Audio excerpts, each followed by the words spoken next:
बामा खेपा, एक साधक जिसने मां तारा की आराधना को अपने जीवन का एकमात्र उद्देश्य बना लिया। कहते हैं उनके सामने बड़े बड़े तांत्रिक झुकते थे और उनकी साधना के चमत्कार आज भी वहां की हवा में महसूस किए जाते हैं।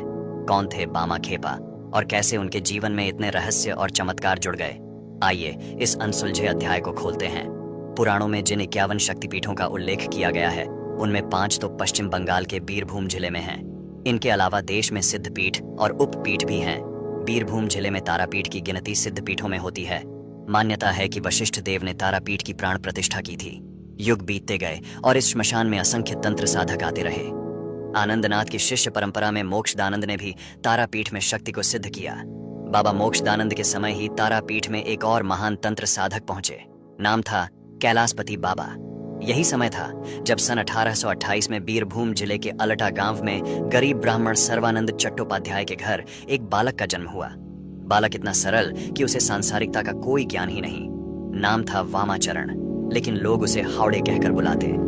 बांग्ला लोक भाषा में हावड़े का अर्थ होता है निर्बुद्धि। यह बालक देवी देवताओं की प्रतिमा की पूजा कर आनंद में लीन रहता। बचपन में एक बार यह मासूम गांव के बाहर पुआल के ढेर पर भाव समाधि में लीन था।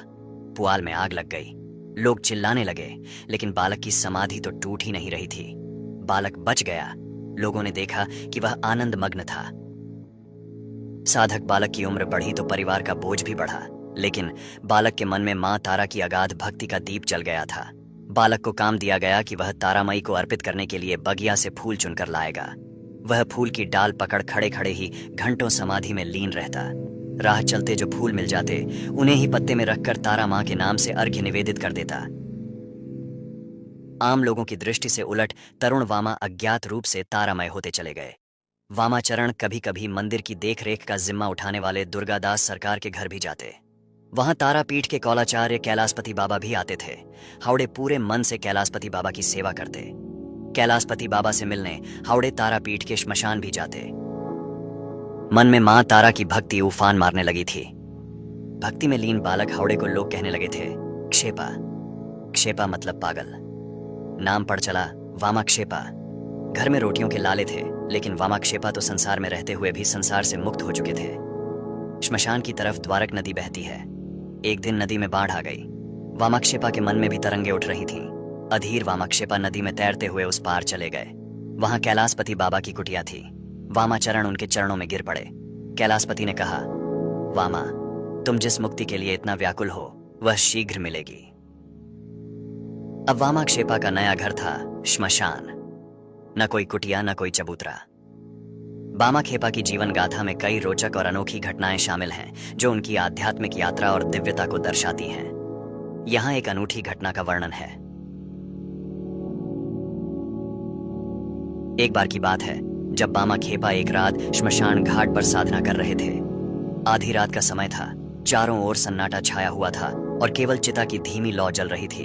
अचानक बामा खेपा ने देखा कि श्मशान घाट पर एक अजीब घटना घट रही है। उनके सामने एक अद्भुत दृश्य उभर आया।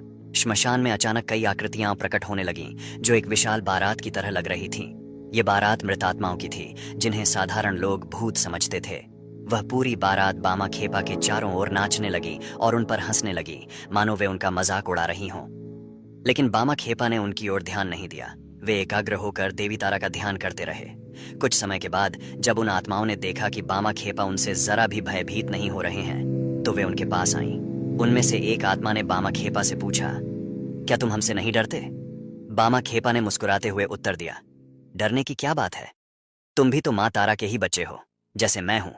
अगर तुम माँ के बच्चे हो तो मैं कैसे डर सकता हूं? यह सुनकर भूतों की बारात हतप्रभ रह गई। उन्होंने बामा खेपा से क्षमा मांगी और कहा, हम तुम्हें परखने के लिए आए थे, लेकिन अब हम समझ गए कि तुम सच्चे तांत्रिक हो।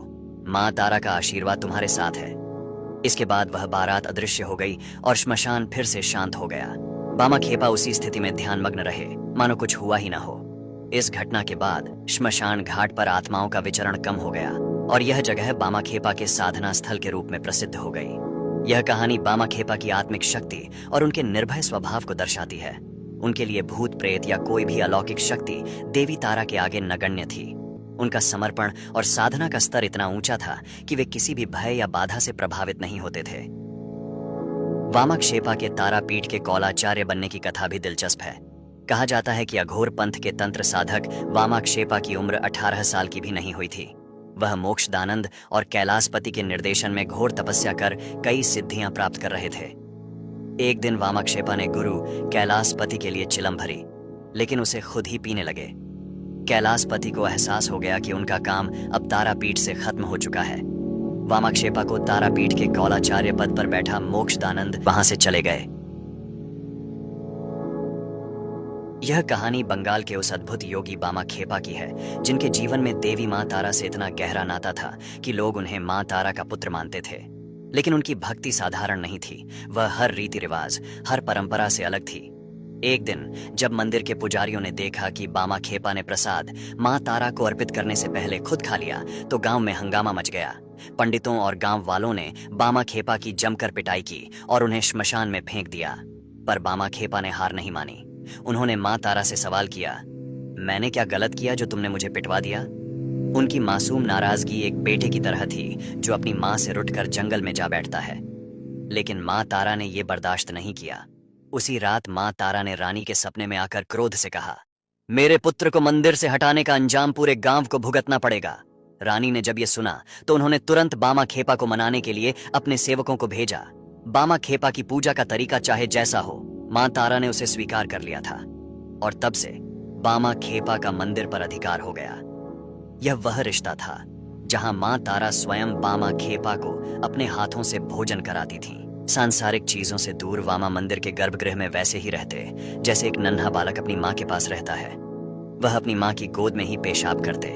एक दिन भाव समाधि में लीन वामा ने मूर्ति के ऊपर ही मूत्र त्याग कर दिया।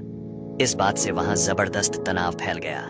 वामा के ऊपर मुकदमा चलाया गया तो वह बोले, हमने अपनी मां के शरीर पर पेशाब किया है, इससे तुमको क्या फर्क पड़ता है? लोग अड़े थे कि मूर्ति को पवित्र किए बना दोबारा मां की पूजा नहीं होगी। कहते हैं कि तभी रानी को फिर रात में सपना दिखा। सपने में आदेश मिला, मां बेटे के मामले में दूसरों को माथापच्ची करने की जरूरत नहीं। इसके बाद रानी का आदेश मंदिर में सुना दिया गया। क्षेपा बाबा मां तारा के प्रिय पुत्र हैं। सब कुछ पुराने तरीके से चलता रहेगा। बाबा पर कोई रोक टोक नहीं लगेगी।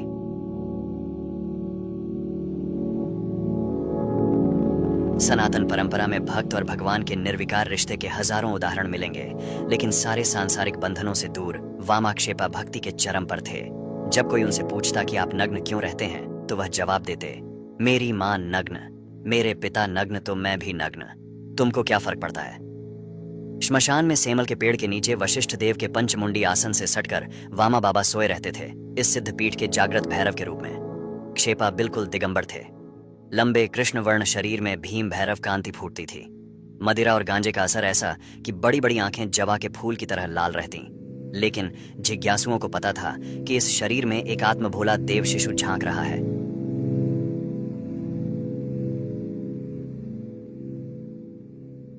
तंत्र साधना के 5 मक्कारों में एक मैथुन भी है, लेकिन वामा पूर्ण ब्रह्मचारी थे। अपनी किताब भारत के महान साधक में प्रमथनाथ भट्टाचार्य लिखते हैं, तारापीठ के तहसीलदार ने परीक्षा के लिए एक बार वामाक्षेपा के पास एक सुंदर वेश्या को भेजा। उसने वामा को अपनी बाहों में जकड़ा, लेकिन वह हैरान रह गई। महान तपस्वी वामा के शरीर से पुरुषेंद्रिय गायब हो चुकी थी। वामा नींद से उठे और उस नारी का स्तनपान करने लगे। नारी के स्तनों से खून की धार फूट पड़ी और वह बेहोश हो गई। कुछ पलों बाद जब वेश्या होश में आई तो क्षेपा बोले, जाओ मां, फिर कभी बच्चे के साथ ऐसा मत करना। बाद में यह वेश्या पवित्र जीवन जीने लगी।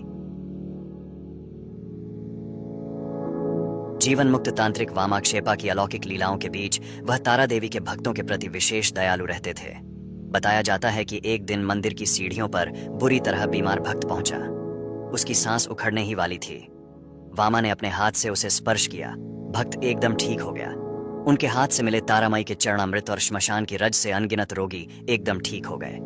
शव, शिव और श्वान से घिरे वामाक्षेपा के जीवन में अनेक विपरीत भावों का समावेश देखा जाता था।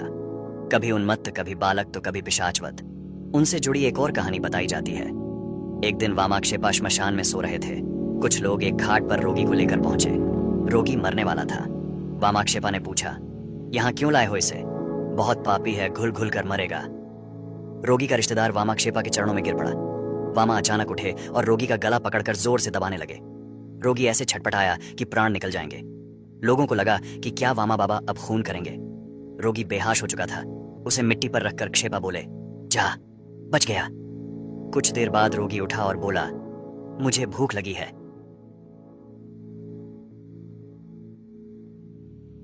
यह कहानी बामा खेपा की अद्भुत और रहस्यमयी शक्ति को दर्शाती है। बामा खेपा की मां का निधन नदी के उस पार गांव थामा में हुआ था, जहां बाढ़ और तूफान का कहर था। बामा खेपा ने अपनी मां का दाह संस्कार बड़ी मां के पास वाली श्मशान भूमि में करने की जिद की, लेकिन गांव वालों ने नदी पार करने में जान का खतरा बताया। बामा खेपा ने नाव वाले से अपनी मां के शरीर को नदी के पार पहुंचाने के लिए कहा, लेकिन नाव वाले ने साफ इनकार कर दिया। बामा खेपा ने अपनी मां के शरीर को उठाया और खुद नदी पर चलते हुए उस पार पहुंच गए। गांव वाले यह दृश्य देखकर हैरान रह गए। बामा खेपा ने अपनी मां का दाह संस्कार ताराजी के मंदिर के पास वाले श्मशान भूमि में किया। मृत्यु भोज के लिए उन्होंने आसपास के सारे गांव वालों को आमंत्रित किया। गांव वाले यह देखने के लिए तारापीठ पहुंचे कि बामा खेपा इतने सारे लोगों को कैसे भोजन करवाएंगे। सुबह से बैलगाड़ियों में भरकर अनाज और सब्जियां तारापीठ प्रांगण में आने लगी। दोपहर होते होते स्वादिष्ट भोजन की सुगंध से पूरा इलाका महक उठा। अचानक आसमान में बादल छा गए और घनघोर बारिश शुरू हो गई। बामा खेपा ने जिस जगह पर श्राद्ध का भोजन होना था उसे बांस के डंडे से रेखित करके घेरा बना दिया। बारिश के बावजूद उस घेरे के अंदर एक बूंद पानी भी नहीं गिरा। गांव वालों ने भर पेट भोजन किया और तृप्त हो गए। बामा खेपा ने मां तारा से अनुरोध किया कि सभी को सुरक्षित वापस जाने दें, और कुछ ही क्षणों में आसमान साफ हो गया। इस घटना के बाद बामा खेपा की शक्ति और चमत्कार की चर्चा पूरे इलाके में फैल गई और लोग उनसे मिलने के लिए तारापीठ आने लगे। यह कहानी बामा खेपा की अद्वितीय शक्ति और मां तारा के प्रति उनकी अटूट श्रद्धा को दर्शाती है। बाघ से मुलाकात। एक बार बामा खेपा ने साधना करने का निर्णय लिया और शमशान घाट की ओर निकल पड़े। रात का समय था और चारों ओर घना अंधेरा छाया हुआ था। बामा खेपा निर्भय होकर जलती हुई चिता के पास बैठे और अपनी साधना में लीन हो गए। उसी समय एक विशाल बाघ शमशान में प्रवेश कर गया। बाघ की गरज सुनकर भी बामा खेपा अपनी साधना से विचलित नहीं हुए।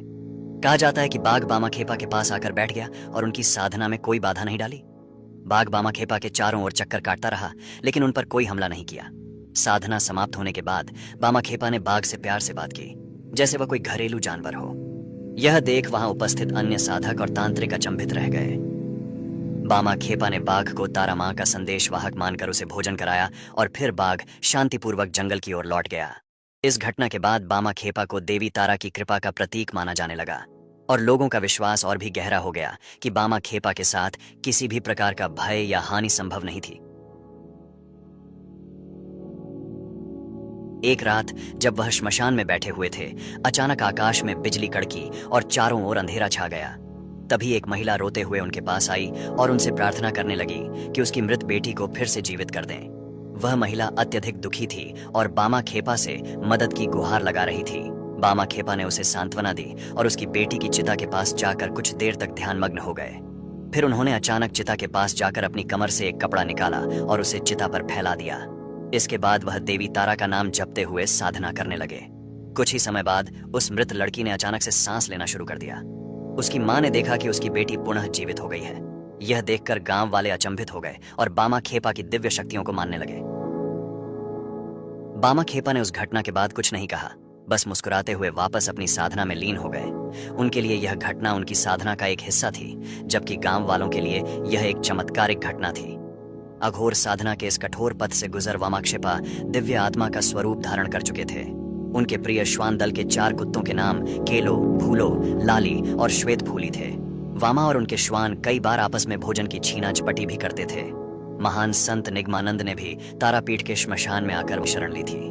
उनकी कृपा से निगमानंद को देवी के साक्षात्कार का लाभ मिला।